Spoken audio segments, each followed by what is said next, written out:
Everyone.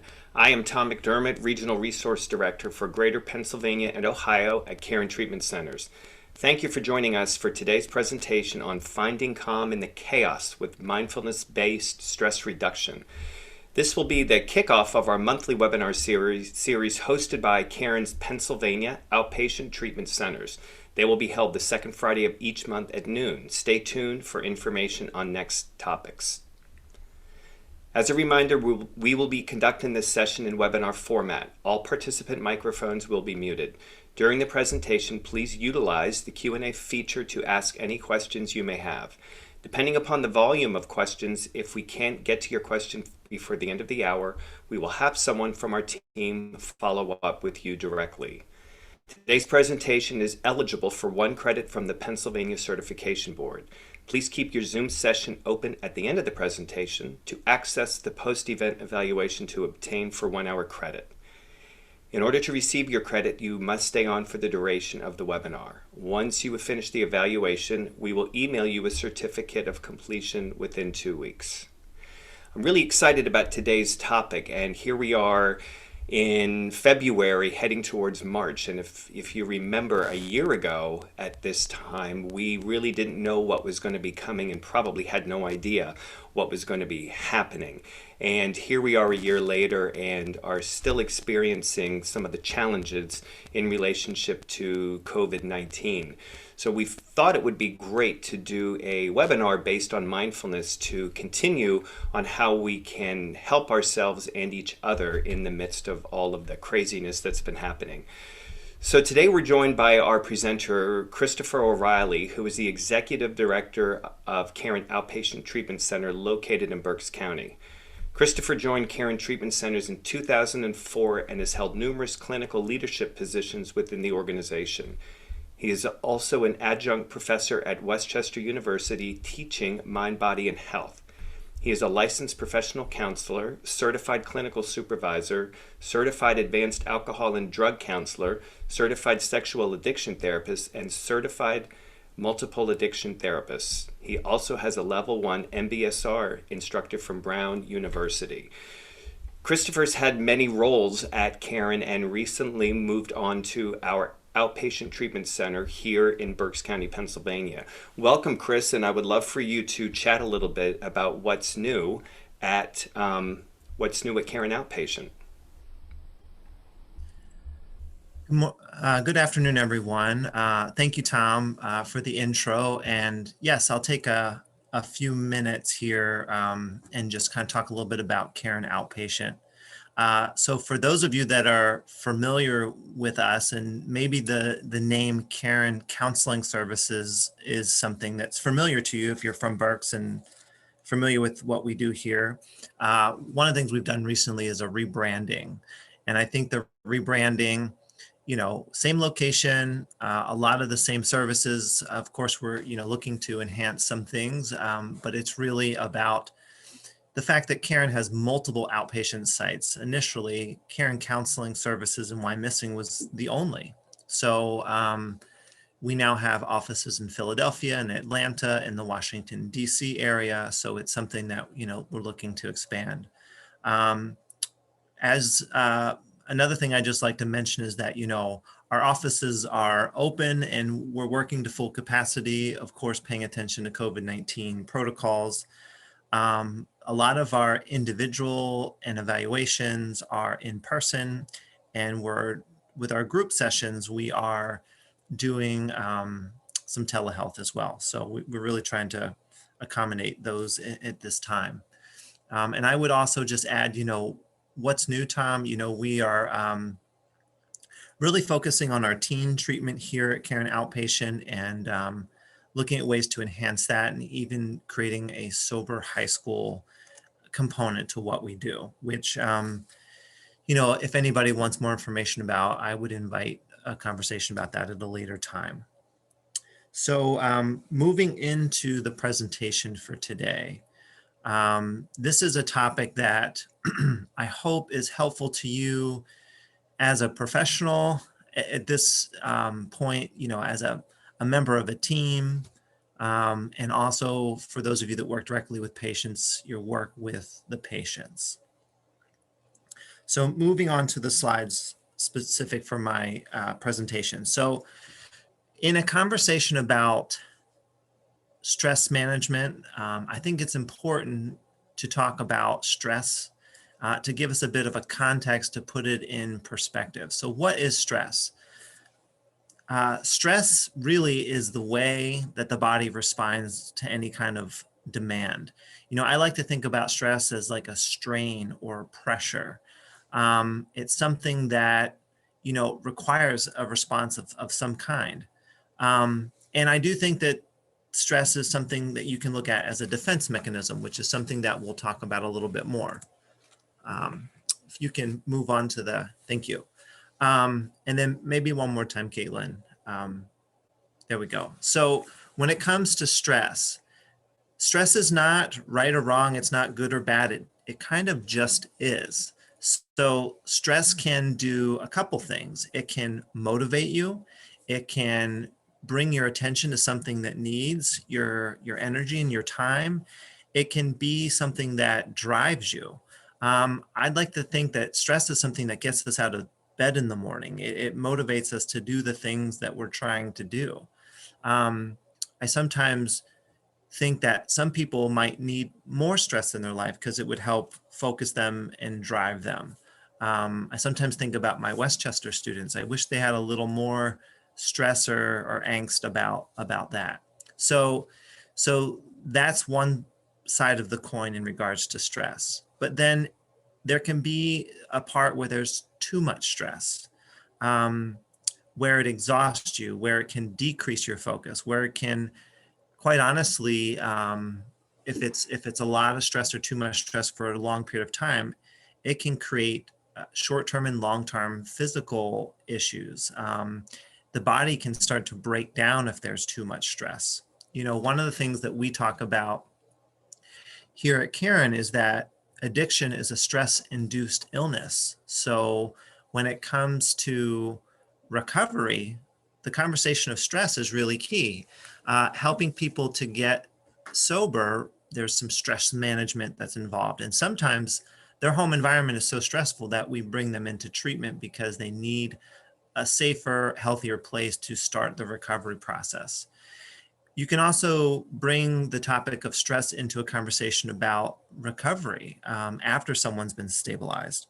A lot of folks that I've worked with over the years who have struggled with relapse, stress tends to be a major factor in their relapse process. So maybe they can do okay for a while, and then something stressful or significant happens in their life. Again, something that causes strain or pressure or that's challenging to them.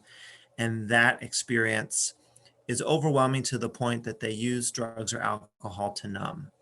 So I also think that let's relate this to us for a moment as treatment professionals and professionals of different kinds. Stress motivates us, but too much stress can defocus us and make it difficult to complete our tasks. This is really a conversation for everyone because stress impacts everyone. So again, it's not good, it's not bad. I think the goal when it comes to stress is keeping it at a healthy level so that it doesn't cause problems in our lives. Next slide, please. So, and Caitlin, if you click 3 more times, I can pull up all 3 of these. Thank you. So I like to look at stress and kind of pull it apart a little bit and kind of highlight the different aspects of stress. I like to say that stress has 3 parts. There's a physiological component to stress, meaning stress on the physical body. If we have an injury, that's stress on the body. If you go out for a run, that's stress on the body. So notice those 2 things, an injury we tend to categorize as not good, even though when we heal from an injury, sometimes that part of the body is stronger. But exercise is considered stress.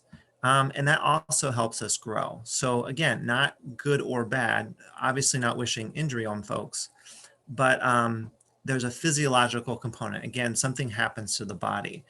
The food that we eat is considered stress. Our body has to work hard to digest the food that we eat.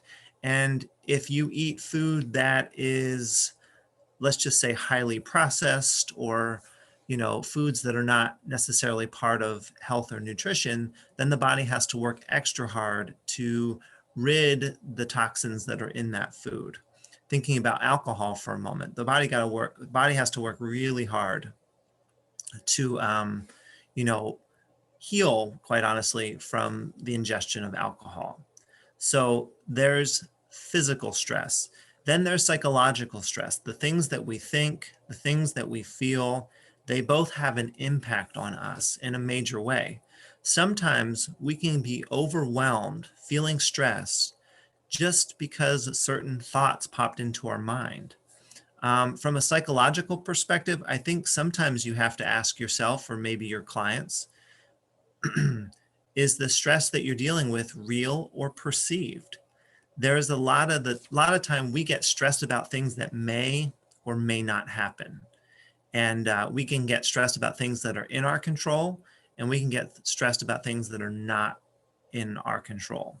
So psychological stress is an interesting one because it's not always concrete. It's not always easy to grasp. And then when it comes to the third part of stress, social stress, the relationships that we're in.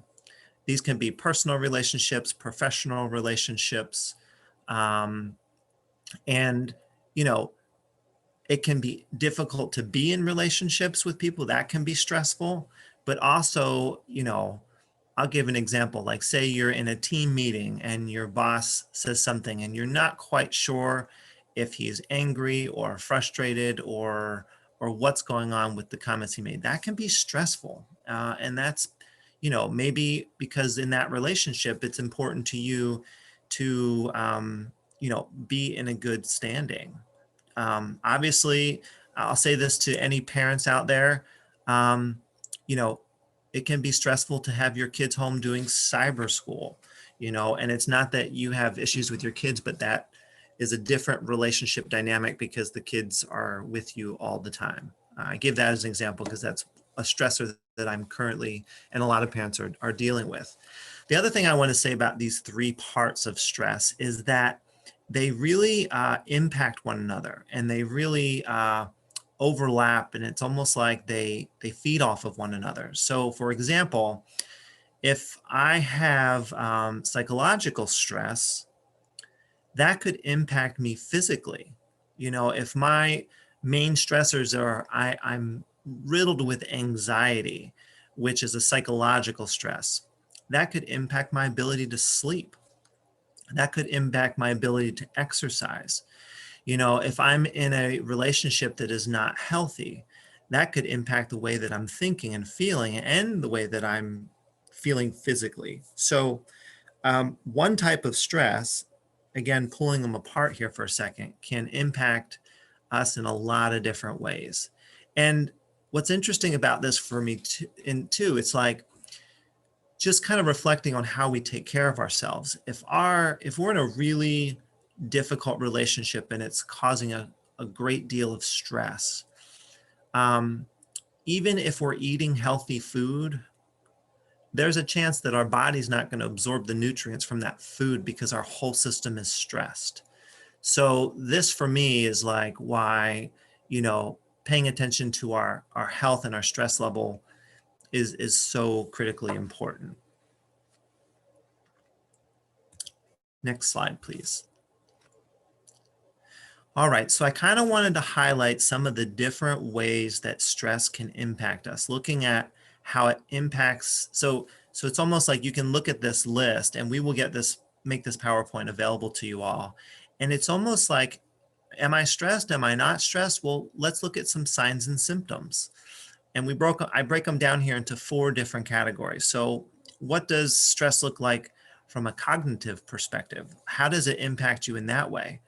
Well, if you're very stressed, it could impact your ability to remember things. It could impact your ability to concentrate. It could impact your judgment. I'm not going to touch on all of them because you can read them. And it could impact, your thinking as far as it might be racing. You can get really cynical in your thinking when it comes to stress. So just to give another example, it's sort of like, if I get real cynical in my thinking, or I'm having just, that sense, like a negative attitude, there's a really good chance that my stress level is higher than optimum. It's kind of moved into that space where it's more detrimental and or negatively impactful. So you can see there's a list of emotional symptoms and physical symptoms, behavioral symptoms. So one of the things that I'm really going to talk about today is how do we become more aware of our stress? Awareness of our stress level is key in managing the stress. And I think that's where mindfulness-based stress reduction really comes into play. For some of you that aren't super familiar with mindfulness-based stress reduction, it is literally a 8-week program that was developed in the late 70s. And there's been a ton of research over the last 40 years. But in a nutshell, from my perspective, it is really about becoming more aware of your stress levels so that you can do something proactively to manage it. Because we might know that we're stressed, but our mind and our body uh, are really, really good at telling us. And I would argue that most of the time we don't pay attention to all the signs and symptoms. Next slide, please. So, a lot of you might be familiar with the fight, flight, freeze, that happens for people when they're stressed, when their body's responding to stress. But I want to talk a little bit more about stress in the body.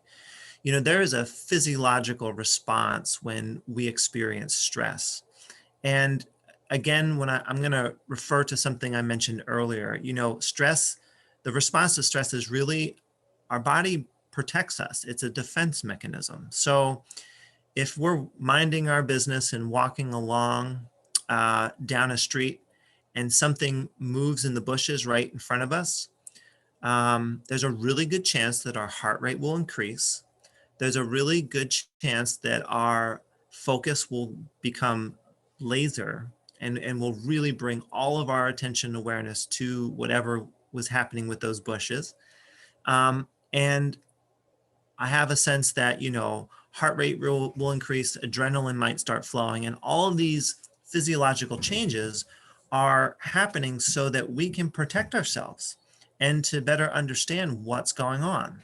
That is a stress response, which from an evolutionary perspective is fantastic because our bodies, even before our thinking, knows that we need to protect ourselves in a highly stressful situation.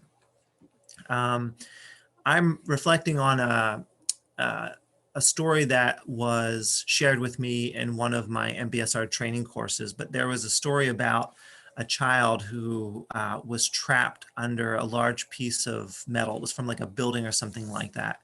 And his mother found him like that. And exactly what we're talking about. She had a physiological response to the stress, and she was able to lift the heavy object off of her child, and her child was no longer trapped. And of course, shortly after that, the ambulance came and the fire department came and everyone was there. And what was really fascinating about this story is that I believe it took 3 or 4 full-size men to lift the piece of material that she herself lifted off of her child.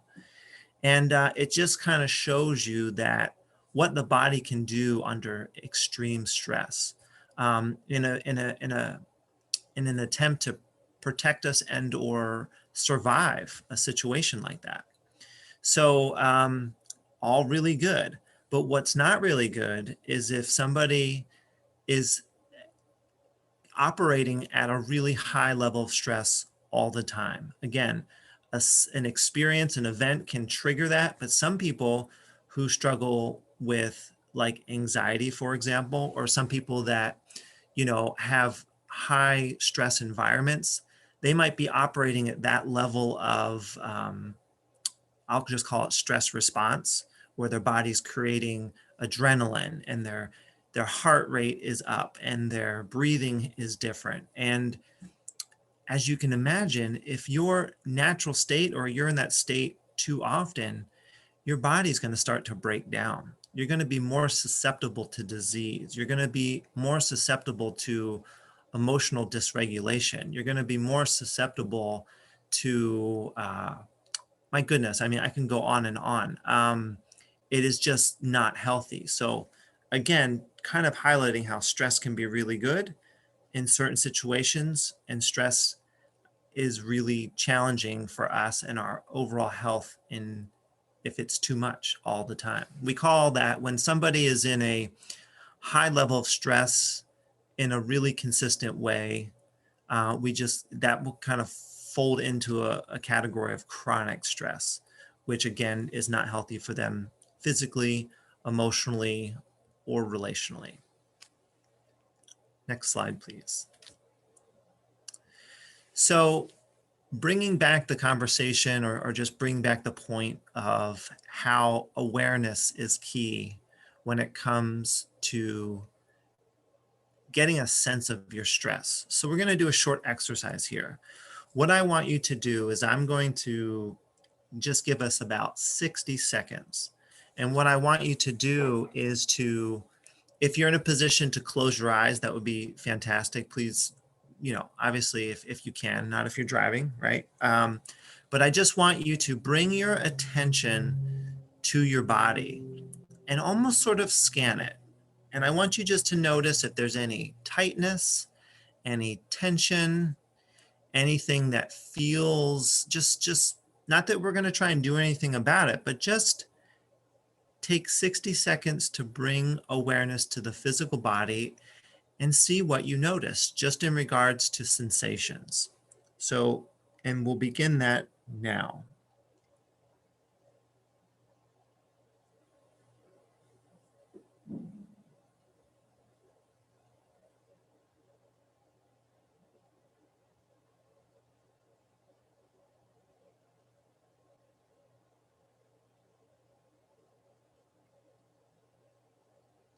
So again, just noticing what's going on in the body. You could start at your feet and work your way up, but just seeing if there's any sensations, any tightness, any tension.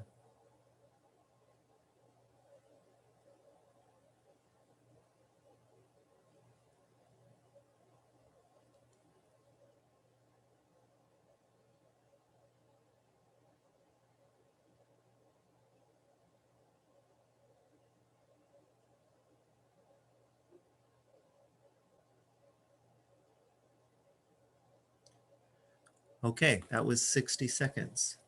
So, and I just want you to reflect on what you noticed. I know for me, just to give an example, when I have excess stress, or one of the ways that my body tells me that I'm stressed is that I will have a tightness or tension in my shoulders, in my neck. That is almost always where my stress lives.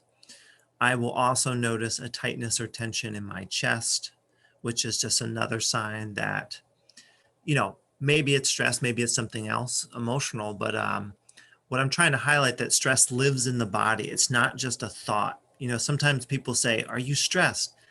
And you might say, "Yeah," and you immediately think about your thoughts and the things that you're thinking about, which could very much be true. But I also invite you, and when we get talking a little bit more about mindfulness-based stress reduction, to bring awareness to the body, because the body is the house, or the home, should I say, for stress. I really like to think about the body as there's so much available to us in regards to, awareness. Your body is going to tell you what's going on with you if you create space to notice, which is where the meditation, the mindfulness comes into place. I'm a big believer that it's almost like the body is like the dashboard on your car. And if you pay attention to it, your body's going to tell you if you're going too fast. Your body's going to tell you if you're low on gas. Your body's going to tell you if the engine's running too hot. If you need an oil change, if there's any other sort of like things that you need to bring your attention to. So creating space to notice what's happening in the body is essential just to know how you're doing overall. And as basic of as a concept as I'm making this to be, or it might sound, I would honestly argue that a lot of people are very disconnected from their bodies. They really don't pay attention. They feel something uncomfortable and they just take an aspirin and move on. They're feeling exhausted and they drink some caffeine and move on. And I'm inviting you, to just kind of let the body be, again, just bringing awareness, just noticing the thing that really kind of helps you to understand what's happening. So next slide, please.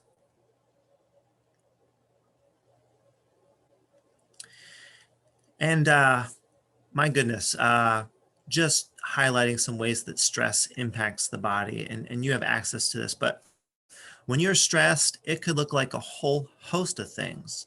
There could be issues with skin.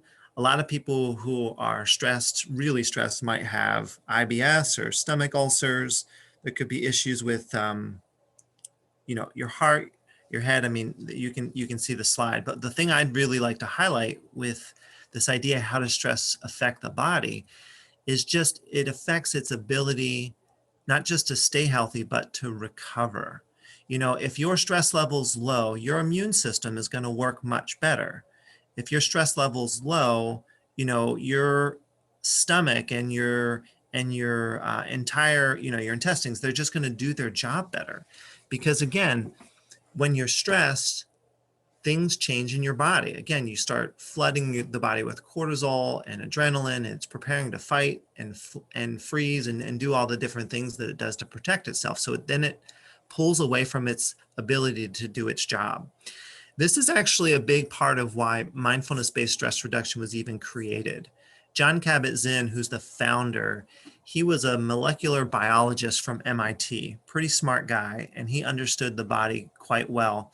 And he was working with some of the doctors at the UMass hospital, and he was really concerned about some of the recovery rates. And, he was talking with the physicians when patients have surgeries or they're recovering from illness, how well do they recuperate? What is the relapse rates? And it was not really that great.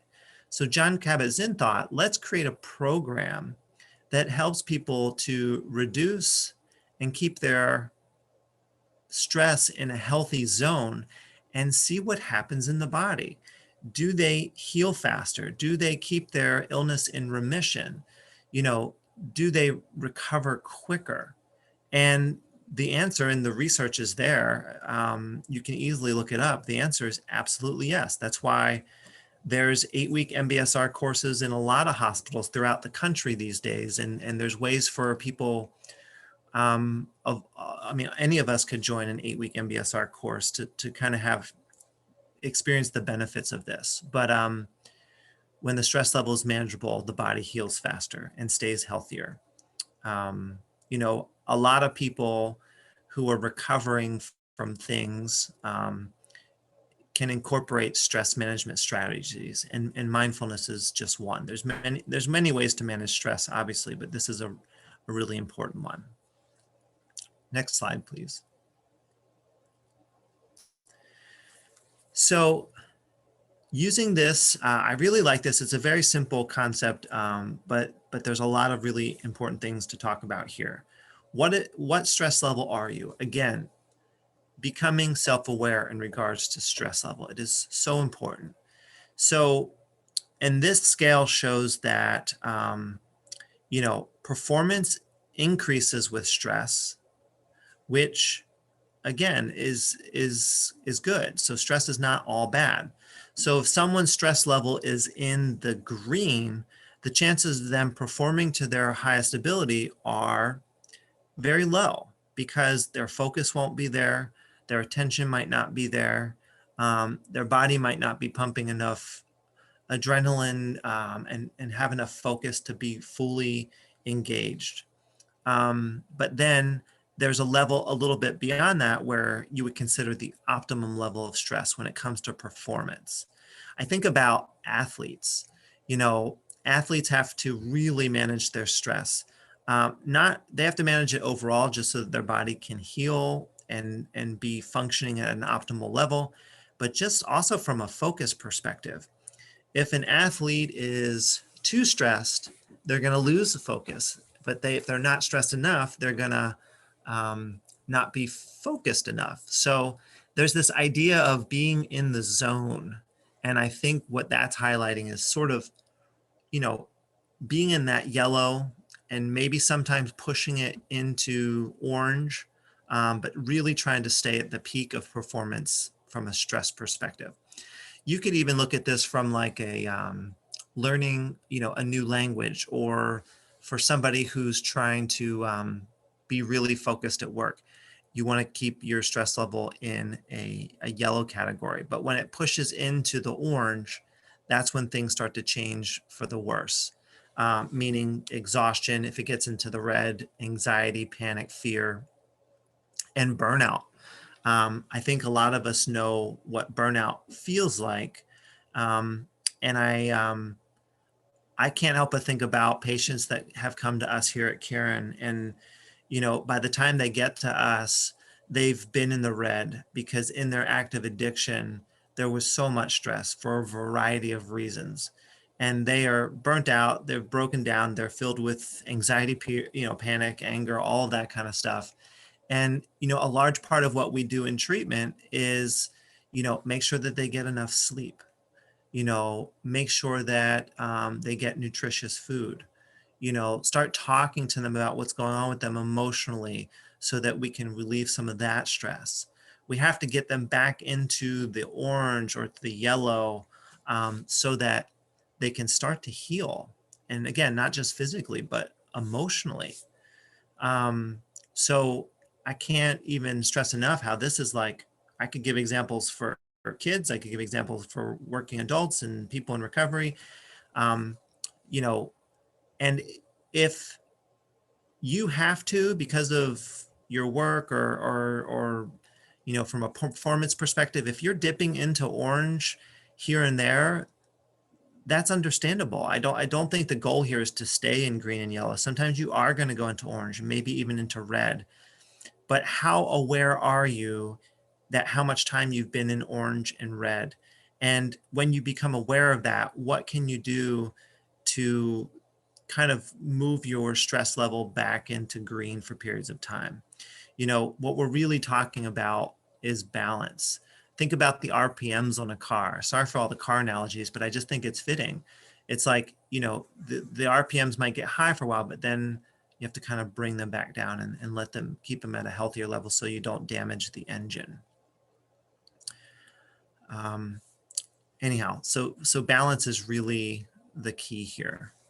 Next slide, please. I'm not going to spend a whole lot of time with this, but this is just another self-awareness tool that I wanted to share with everybody. You could spend time once or twice or three times a day, on a scale from 1 to 10, where is my stress? 5 is functional. Stress is maybe overreacting and not in a good place. But then again, a 1 or 2 might not be enough stress. What do you need to do to motivate yourself? And using this tool can give you a gauge of where you're at. And I will say too, with that stress, as you see it, a 15 or 20, stressful events can be such that the person truly dissociates or collapses. Sometimes our stress can be so high that the body kind of shuts things off, if you will. And I would argue that it's the body's way of protecting you because the stress level at that point is not bearable. Next slide, please. Okay, so I mentioned Jon Kabat-Zinn earlier. He is the founder of Mindfulness-Based Stress Reduction. And here's the definition that he has for mindfulness. And I just wanted to break it down so that we have a better sense of what we're really talking about here. So from Jon's perspective, mindfulness means paying attention in a particular way. That first piece is so important because when we're using mindfulness, it's almost as if we're becoming an observer. So that's the particular way. We're observing, like we had a short little exercise earlier, what's going on in the body. We can observe the thoughts that are going through our minds. We can observe what's happening with our breathing. So it's rather than being our thoughts or being our emotions, we're observing them. So I always say to the folks that I'm teaching mindfulness to, it's like, be an observer of what's going on. And that observer part of you is there. And it's you know, something that you will get, the more you do it, the more comfortable you become with it. And it's something that you almost tap into.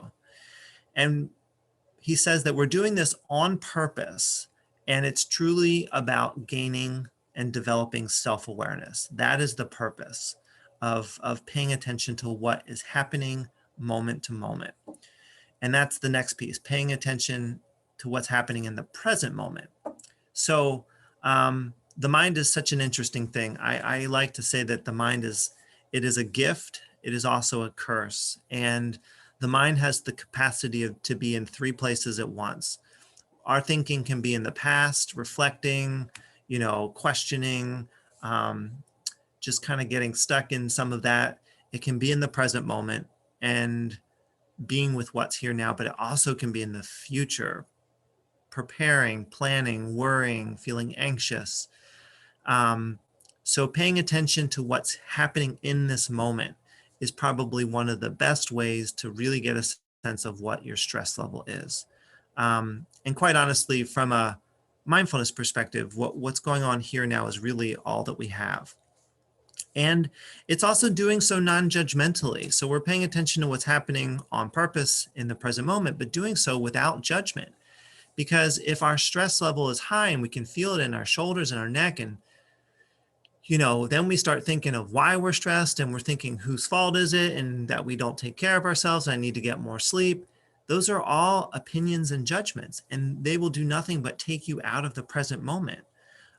Maybe after you're done practicing mindfulness and you're spending time with what's going on here and now, you might want to think about some things that you could do better, and how can I make progress in some of the stressful situations in my life. But we're talking about creating space to notice. You might do it for 10 minutes a day. You might do it for 10 minutes 3 times a day. Some people get to a point where they spend a half an hour, 45 minutes in a meditative practice, becoming more aware of what's going on here and now. So it's really putting some strong boundaries around what's happening. And what you'll also notice with this is that when you are paying attention to what's happening here and now in this moment, the mind's going to wander. The mind's going to go into the past. It's going to go into the future. And there's an aspect of non-judgmentally bringing your thoughts, or your focus, should I say, back to what's happening here and now. So you're trying to pay attention to the body. And the body is such a focus for a mindfulness practice, because as much as the mind is in 3 places at once, the body is always in the present moment. The body is always here and now.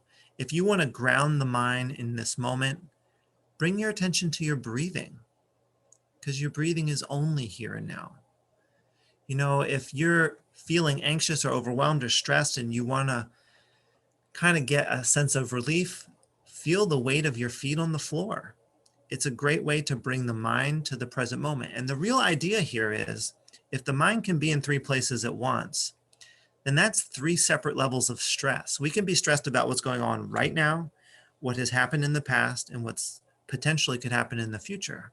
So if you can bring your focus to what's here now, you could argue you're getting rid of 66% of your stress in that scenario. And the minute you stop meditating, yes, that stress might be there, but at least you're giving your body a chance to take a break. You're giving your body a chance to move out of that chronic stress or that stress response. Maybe bringing your heart rate back down to a healthy level. Maybe giving your central nervous system a break, because it's not on hyper alert, because it's preparing to protect you. In periods of meditation, not only do you gain self-awareness, but you're also creating an opportunity. You're giving your body a break. That's why sleep for us is so important, because it is a time where your mind shuts off, your body gets a chance to restore and to heal and to repair, which is just so critical. But some of you know this, unfortunately, and I've certainly been there. When our stress level is so high, it even disrupts our sleep, which is really concerning and unfortunate. Next slide, please.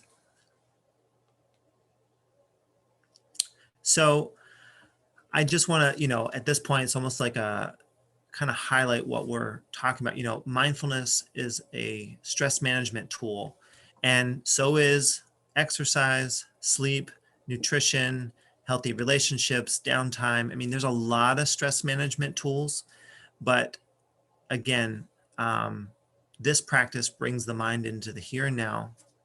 We often use the body. The breath can also be a focal point for the meditation because the breathing is always here and now. It's really interesting stuff, because if you're feeling really stressed, you could bring your attention to your breath, and you might notice in a 5-minute meditation that your breathing from beginning to end changes drastically, which is quite a victory. Next slide, please. So I kind of mentioned a lot of this in the slide that I had Jon Kabat-Zinn's quote, but why breath awareness? Breath is always here. And the example I just gave, the breath nourishes the body. Sometimes when we're angry, do you know what we do? We hold our breath. Sometimes when we're frustrated, we hold our breath. If we're feeling anxious or depressed, our breathing might be shallow. So to take some time to take some deep and nourishing breaths, we sometimes say that just take some deep breaths. And it's really why it can change our mood. I like to say sometimes that, if we change our biology, it can change our psychology. In other words, taking some deep breaths, it nourishes the body and it can help relax us. It can help us move out of a high stress sort of state of mind. And I like to say, can relax the mind and body, but it doesn't always. Sometimes focusing on what's happening here now can even be overwhelming a little bit, which is probably why a lot of the times people avoid what's going on here and now. But truly, focusing on breath awareness can be a really strong focusing force. Next slide, please. So I wanted to spend some time, and I'll probably leave a little bit of time for some of the Q&A. No, I will leave some time for the Q&A, but this next part of my PowerPoint, feeling all feelings. One of the things that we know about stress is that, it can have a lot to do with what's happening here and now, but it can also have a lot to do with the things that we've repressed. It's the things that we've not fully experienced. In my work as a licensed therapist and as an addiction treatment professional, there's been a lot of experiences that I've had over the years where, I'm working with someone and someone, shares with me that they've been angry towards their parents for the majority of their life, and they've never done anything about it. And if we can do some mindfulness work around that, feeling their feelings fully, becoming aware of where feelings get stuck in the body, maybe eventually talking to their parents about it, just kind of working through those feelings and helping them maybe get unstuck, that can do a ton in regards not just to their overall stress level, but just their overall emotional health. Some people, will carry resentments and emotions around with them for decades. And I'm a true believer that when that happens, it's almost like, resentments, for example, it's like drinking poison and waiting for the other person to die. I mean, having resentments and unresolved emotional distress from relationships, again, just as one example, it's really hurting you. You can forgive somebody and not trust them again, or put down your boundaries. I mean, it's really about taking care of yourself because of the way that this stuff sticks in us and sticks with us and continues to cause, challenges. Next slide, please. So a big part of mindfulness, and I love this slide, talking about emotional literacy, or we talk a lot, here about emotional sobriety. And I love to think about emotion as emotion, energy and motion. Emotions live in the body. They don't live in your head. How do you feel? Yes, you could think about that, but when someone asks me how do I feel, I check in with my body because I can tell you again, anxiousness lives in my chest, sadness lives in my chest as well, anger lives in my stomach and maybe a little bit in my hands, like there's tightness and tension in the body. If you become aware of how emotion feels in the body, where it's stored in the body, that's emotional literacy. And you can learn to, okay, here comes anger. And it's interesting because when emotions come, when we start to experience them, they do have a beginning and then they peak, they have a middle, and then they dissolve over time, they have an end. And the more aware of you are about what's going on with you emotionally, the more likely you are to work through them, to release them, to talk through them. There's multiple ways of releasing them. Um, and that leads to a better sense of, feeling light, but also just being emotionally healthier. Not letting things get stuck, so to speak. Next slide, please. So kind of touched on this. You could really do some work, mindfully speaking, what are you feeling? Where is it that you're feeling in your body? Is there sometimes when you locate feelings in the body, I like to ask people, what is appropriate uh, release for that? And sometimes, it might be a sigh or, you know, like it could be like sometimes you just need to get up and shake it out, or sometimes you need to just continue to talk about it. Sometimes people just need to scream. And there's, different people need to release in different ways. But again, you can't release the emotions that are stuck if you're not aware that they're stuck. So that's where the awareness comes into play. Next slide, please. Okay. Here's the other danger, if you will, when it comes to repressing emotion or just emotion getting stuck in the body, is that, if there's emotion stuck in the body, it's way more likely for it to come out sideways. So when we repress things, we might be edgy, or we might feel anxious or depressed, and it impacts us and the people around us. If anyone's ever like, oh man, I've been walking on eggshells around that person, I would argue that they probably have some stored emotion that they're not dealing with, and that could be creating that experience. Um, and and this also, repressed emotion impacts cognition. Kind of like I was mentioning earlier, there's a lot of cognitive signs and symptoms that someone is stressed, which, repressed emotion can lead to stress, be stressed. But overall health is impacted. If somebody is sick, physically sick with an illness or a disease, chronic illness, a big part of recovery can be, um, you know, dealing with the repressed emotions. I think about recovery for addicts and alcoholics. A big part of a 12-step program or getting a good therapist and doing all the things that they do is to just make sure that they have an outlet to kind of talk about what's going on with them, which, believe it or not, it can strengthen their immune system, which is really important too. Next slide, please. Okay, so releasing emotion, here's just some ideas around that. Locating the sensation in the body, breathe, accepting it for what it is, and matching the experience with expression. For some people, it could be journaling. For some people, it could be talking. For some people, it could be screaming. Some people might need to go for a run. I mean, there's ways of releasing emotion in the body, and it's all of them are equally valuable. Next slide, please. And this is I can't remember where I found this, but it's just a really fantastic point. Between stimulus and response, there's space. So when it comes to emotional health and using mindfulness, you know, like I said, emotions have a beginning, middle, and end. And if we can recognize I'm feeling angry and breathe, that's creating space. If I'm feeling, resentful, breathe, that's creating space. And what we're talking about is a, creating space between stimulus and response. Sometimes we feel things and then we say something. Sometimes we feel things and then we do something.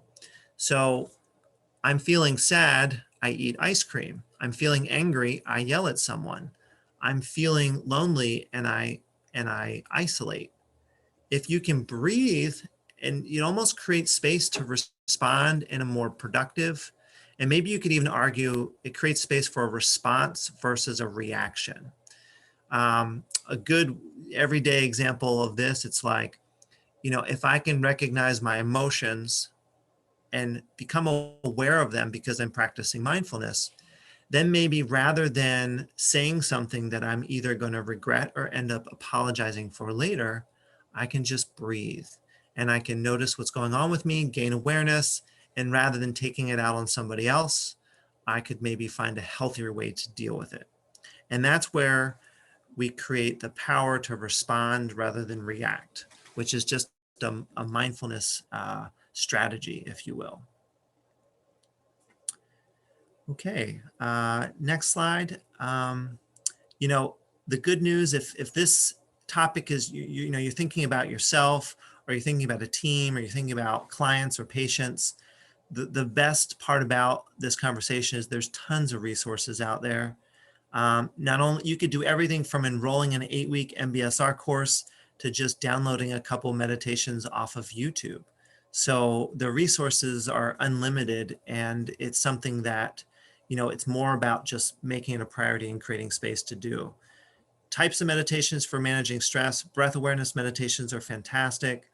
There's a type of meditation out there that you can easily find called a body scan, where you're really creating space to become aware of the body. And then there's more what I consider informal practices.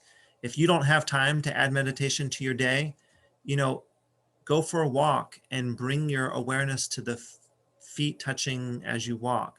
When you drive to work or you drive to the store, turn off the radio and just be present with the drive.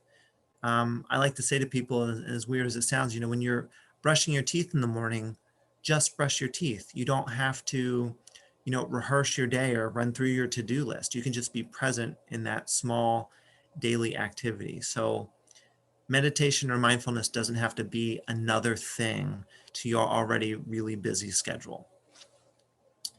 Okay, and I think I'm going to pause there and we got about 6-7 minutes for some of the Q&A, and I'll open it up to Tom if he wants to ask me any questions. Sure thing, Chris. Thank you so much. So we do actually have a few questions. So the very first one will be, how can these techniques be effectively applied in telehealth? No, that's a great question. So I think it can be done in telehealth. I'm currently teaching an 8-week MBSR course via telehealth. And so, you can give direction and you can meditate with people using telehealth. And in a lot of ways, it's no different than sitting with them in a room. But it's really about creating space and you know, using the techniques that you can research and learn. So telehealth and mindfulness work really good. I even took like a 4 or 5 day mindfulness course through Brown. And the beautiful thing about telehealth is we had people from all over the world doing this. So it can work well. Thanks, Chris. So here is a question that came through the Q&A. So do users use because they are stressed, or do users get stressed so they can use? It's almost like a riddle. Yeah. So stress absolutely plays a part in relapse. I will say that. And I would also think, and I would hope that it would be more subconscious or maybe earlier stages of change. But I do think sometimes people create stress in their lives, then it gives them an excuse to use. I absolutely have seen that, and it's really unfortunate. The really unfortunate thing is when you see people trying really hard to stay sober, they're really not good at managing stress, and the stress leads to relapse. Stress management is so huge because I'll just say this. I've worked with someone who has relapsed because their spouse has left them. And I've also worked with people who, when their spouse have left them, they didn't relapse. Because they had really good stress management. So I don't think I don't think relapse happens because of outside circumstances. I think relapse happens because people don't know how to manage their stress well. Do you know of any apps that you could offer as suggestions for mindfulness? Yes, the first one that I would offer is a really good one because it's free. They have different versions, but there's a fantastic app called Insight Timer. And the Insight Timer is an app that has just a wealth of resources when it comes to different types of meditations. And what's really fun about the Insight Timer is that you can set your timer for 20 minutes. And then when you're done meditating, you can look and you probably just meditated with 500 other people. And the app tells you that. You can even make connections to people that are meditating. So Insight Timer is huge. Another one I'd mention is Calm, which comes at a price or a monthly subscription, but it just has more resources available to it. Perfect. So I'm gonna sneak in one more if we can answer it quick, okay? Sure. All right. So in your three parts of stress definition, there are lots of interaction between physical stress from injuries and our thoughts. Any thoughts about self-esteem? Yeah. So I think self-esteem is impacted by stress. I think the way that we think, if we're riddled with fear or anxiety, it can impact self-esteem. I think self-esteem is very much in that equation, Tom, and it's something that, you know, part of this whole thing is becoming aware of the way that we talk to ourselves and the way that we judge ourselves, and becoming aware of the way that we just the inner dialogue. So practicing mindfulness can be a fantastic tool in developing a healthier sense of self-esteem. Thank you very much, Christopher, for presenting today, and to all of our attendees for joining us. As a reminder, we are offering one PCB credit for today's presentation. The survey will be posted for you to take immediately following this presentation in order to obtain credits. Again, you must have been on for the duration of the presentation in order to get credit. You will receive a certificate of completion in the next couple of weeks. Care and Treatment Centers is pleased to provide some additional continuing education opportunities in the next couple of weeks. Topics, dates, and details are listed on your screen now. All webinars are complimentary. Please visit karen.org/webinars at any time for more information to register. Please reach out to your local regional resource director at any time for additional information, resources in your area, or questions regarding admissions to any of Karen's programs. Thank you again for joining us, and we hope that you will be able to apply some of these mindfulness techniques from today's webinar. Have a great afternoon and happy early Valentine's Day. Take care, everybody.